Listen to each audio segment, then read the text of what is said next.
O Instituto Federal de Santa Catarina apresenta Ondas da Ciência. Radioatividade. Você provavelmente já ouviu esta expressão relacionada a alguma aplicação como energia nuclear, radioterapia ou exames médicos.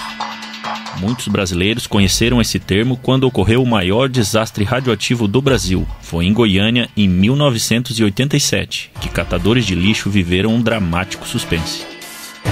Além do desastre ocorrido no Brasil, houve outros que marcaram por sua proporção. O primeiro deles ocorreu em dia 26 de abril de 1986, na usina nuclear de Chernobyl. Após a explosão do reator, a usina liberou um alto teor de radiação que se espalhou sobre parte da Europa e da antiga União Soviética. Mais recentemente, outro desastre esteve estampado nas capas de jornais.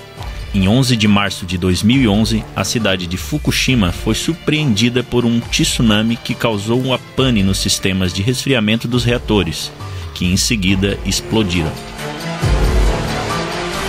Foi em 1896 que o cientista francês Henri Becquerel descobriu a radiação parecida com o que o engenheiro mecânico alemão Wilhelm Röntgen havia experimentado com seus tubos catódicos. Estes tubos são encontrados nas TVs convencionais para formar a imagem na tela.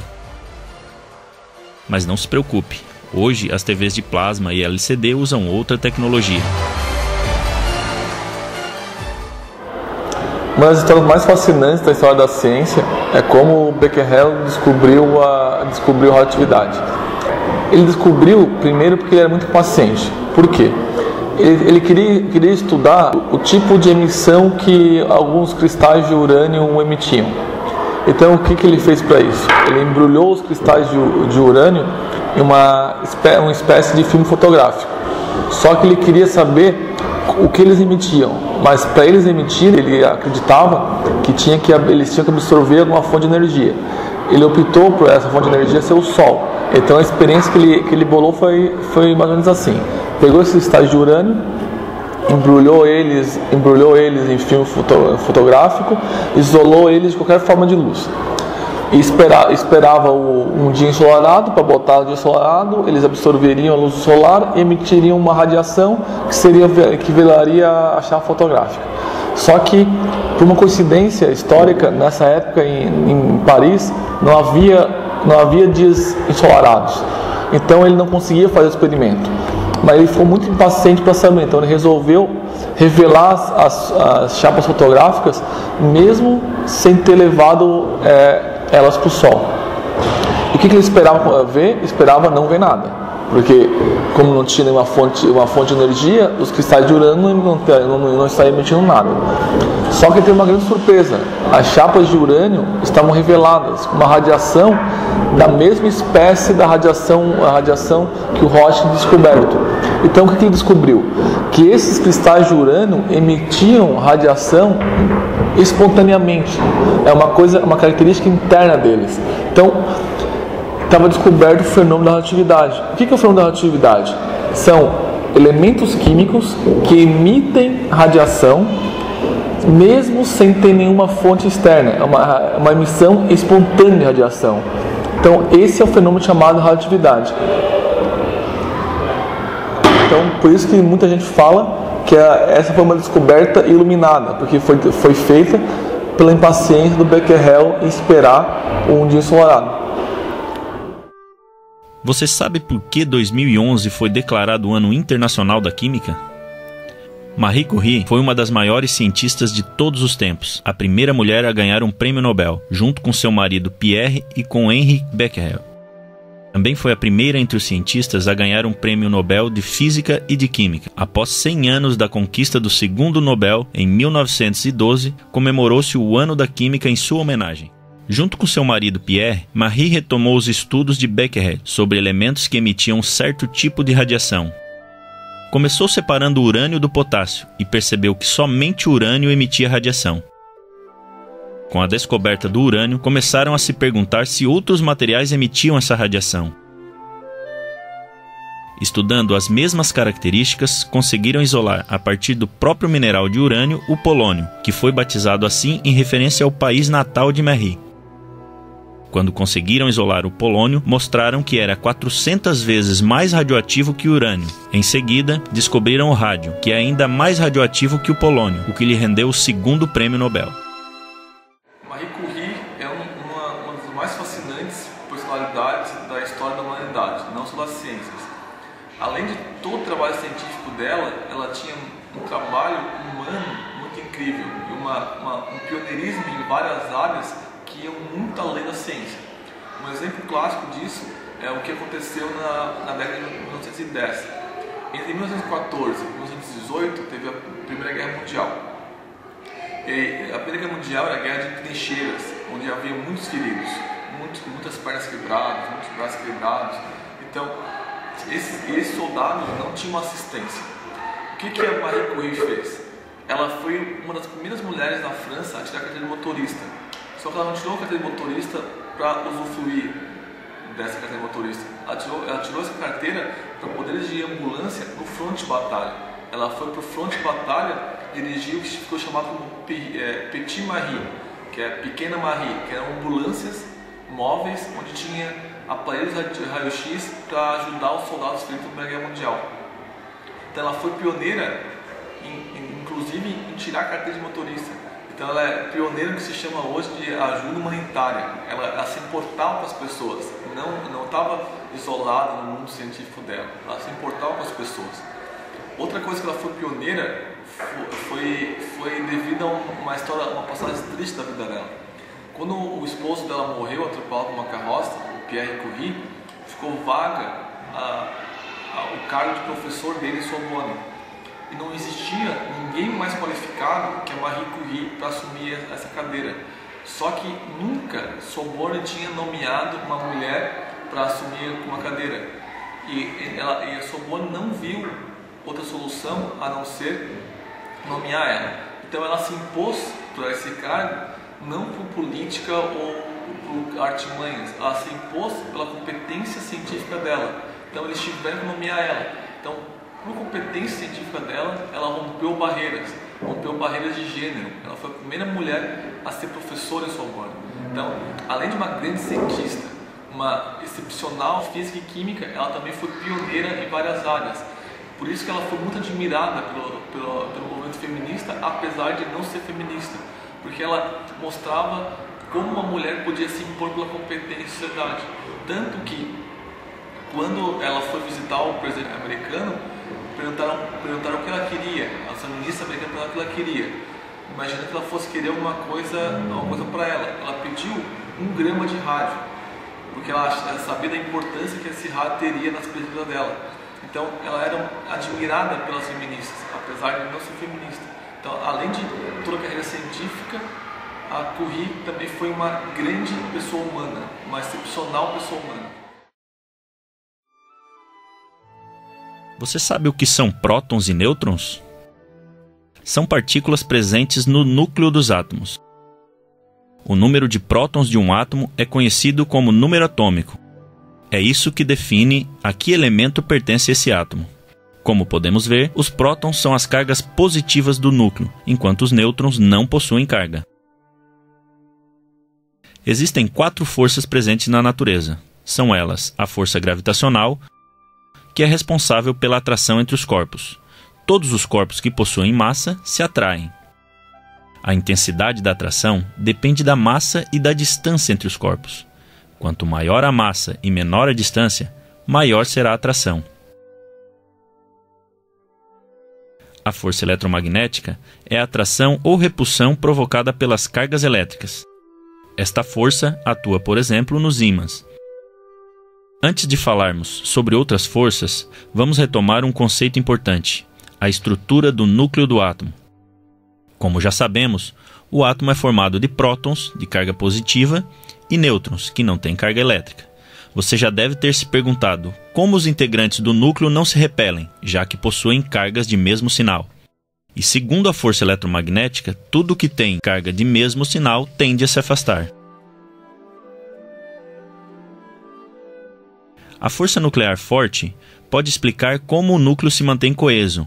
É ela a responsável por manter prótons e nêutrons unidos no núcleo.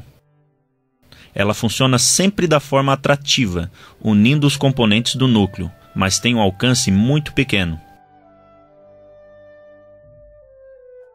Já a força nuclear fraca é assim chamada por ter menor intensidade do que a força forte.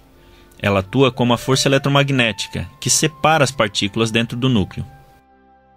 Quando o núcleo atômico é muito grande, como o do elemento urânio, que contém 92 prótons e mais de 140 nêutrons, constitui-se um elemento instável. Nestes elementos, as partículas nucleares podem estar nos limites mais externos do núcleo, onde a força eletromagnética vence a força nuclear forte, ejetando partes desse núcleo.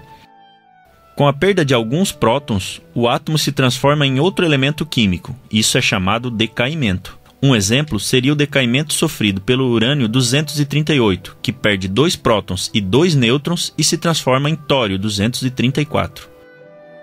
Pierre Curie notou em suas pesquisas a existência de 3 tipos de radiação. Elas são conhecidas hoje por radiação alfa, beta e gama. A radiação alfa é positiva, por ser formada por prótons e nêutrons expelidos do núcleo do átomo, quando a força nuclear forte não segura mais os prótons e nêutrons dentro deste núcleo. A radiação beta é normalmente negativa, por ser formada por elétrons, e a radiação gama é neutra, formada apenas de ondas eletromagnéticas, mas de alta energia. Um exemplo de emissão de radiação é o elemento urânio, que tem 92 prótons em seu núcleo. Por ser um núcleo muito grande, é instável, e isso faz com que a força eletromagnética, que explicamos anteriormente, consiga atuar e repelir os prótons por terem a mesma carga. Quando os prótons que foram ejetados pela força eletromagnética saem do núcleo, o número atômico diminui e transforma o elemento em outro, com o número atômico 90. Este elemento é chamado tório, mas também por ser instável, vai emitir partículas e se transformar em outro elemento. Todos estes elementos instáveis decaem e se transformam em outros elementos, que muitas vezes também são radioativos e vão decaindo até se transformarem em uma variedade estável do chumbo. Ainda utilizando o exemplo do urânio, você conhecerá o conceito de isótopo. Isótopo é uma variedade de um elemento químico, ou seja, contém a mesma quantidade de prótons, que é o que define o elemento, mas tem diferentes números de nêutrons, fazendo com que os núcleos tenham massas diferentes. O urânio-235 e o urânio-238 são isótopos por terem o mesmo número de prótons, mas massas diferentes no núcleo, devido ao número de nêutrons diferente.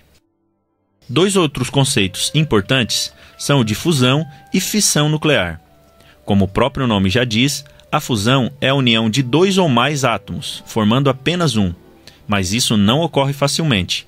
Para ocorrer, é necessária uma alta velocidade das partículas, que em seguida colidem. Encontraremos velocidade suficiente apenas em átomos muito pequenos, como os de hidrogênio, juntamente com altíssimas temperaturas, assim como as do Sol. O calor que recebemos todos os dias vem das fusões ocorridas no Sol, onde átomos de hidrogênio fundem-se, dando origem a átomos de hélio. A fissão nuclear é o processo inverso, onde o núcleo de um átomo se divide em núcleos menores, ocorrendo somente com átomos muito grandes e instáveis, como o urânio-235. O elemento instável recebe um bombardeio de nêutrons que o fazem se agitar ainda mais. Esta agitação provoca uma reação imediata, fazendo com que o átomo se divida, dando origem a átomos menores. Estes 2 processos são muito conhecidos por uma forte emissão de energia, segundo a famosa equação da física moderna, onde a energia é igual à massa multiplicada pelo quadrado da velocidade da luz. Esta equação representa a massa que pode se transformar em energia. Numa bomba atômica, por exemplo, um nêutron se choca com o núcleo de um átomo de urânio em alta velocidade, provocando o processo de fissão nuclear e liberando grande quantidade de energia. Podemos encontrar algumas aplicações para as reações nucleares. As primeiras pesquisas para o desenvolvimento destas novas tecnologias foram realizadas através do projeto Manhattan, que tinha por finalidade a construção de bombas atômicas. Foi a partir destas pesquisas que se desenvolveram os estudos sobre este assunto. Hoje em dia, já temos algumas aplicações colocadas em prática e outras tantas a serem pesquisadas. Você sabia que se usa elementos radioativos para se produzir energia? No Brasil, isso já ocorre nas usinas nucleares de Angra 1 e Angra 2. Nestas usinas, a energia emitida pela reação de fissão se transforma em energia térmica, que aquece a água de um tanque. Esta água produz um vapor. Este vapor, a alta pressão, é capaz de fazer as turbinas girarem, produzindo energia. Mas que elementos são usados para estas reações? Principalmente o urânio e o polônio.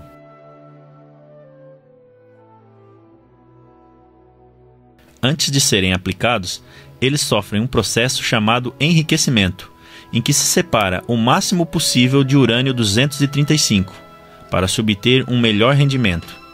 E são muitas as vantagens de se usar esta tecnologia. Por exemplo, a quantidade de energia liberada por estes elementos é muito grande. Podemos fazer uma simples relação onde 10 gramas de urânio enriquecido equivalem a 1.200 kg de carvão. Outra vantagem é a não liberação de gases poluentes, como o gás carbônico, produzido pela queima do carvão na produção de energia em termoelétricas. Além da utilização da radioatividade em usinas nucleares, pode-se descobrir a idade de rochas e fósseis, dependendo da quantidade de isótopos de carbono contidos neles. Com os conhecimentos sobre a radioatividade, ainda pode-se tratar a tireoide e células cancerígenas. Podemos extinguir pragas de plantações e a radioatividade ainda é utilizada em detectores de fissura nas indústrias. Estes detectores permitem visualizar rachaduras invisíveis a olho nu em asas de avião, por exemplo. Mas, como para toda tecnologia, é preciso atentar para os perigos e riscos envolvidos no uso da energia nuclear.